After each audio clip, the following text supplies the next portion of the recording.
Je suis roumain du village de Craiova. Je suis venu de Roumanie parce que là-bas, nous n'avons aucune condition pour vivre. Aucune condition matérielle, de logement.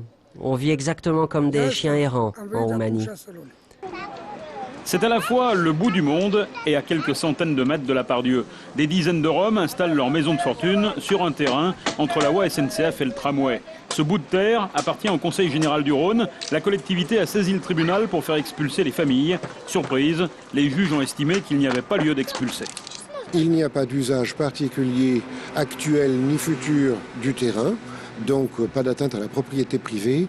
Et deuxièmement, et c'est plus important, le bidonville constitue le domicile des personnes. L'absence de qualité de vie dans un bidonville, l'indignité du bidonville réclame qu'il soit éradiqué.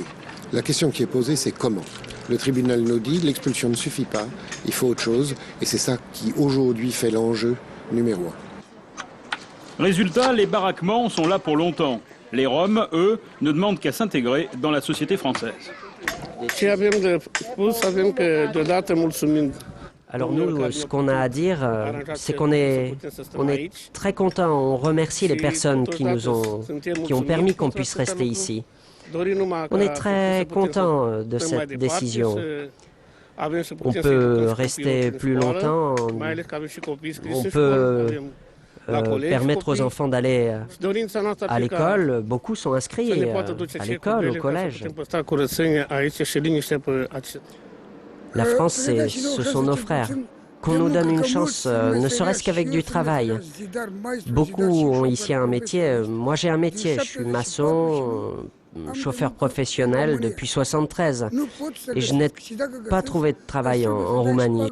C'est pour ça que peut-être les Français peuvent nous aider, l'Union européenne. Si la décision n'est pas cassée en appel, les collectivités devront trouver des solutions durables pour ces Roms. Lille, Nantes ou Saint-Denis ont déjà montré l'exemple. Lyon, l'humaniste, devra sans doute réfléchir à la question.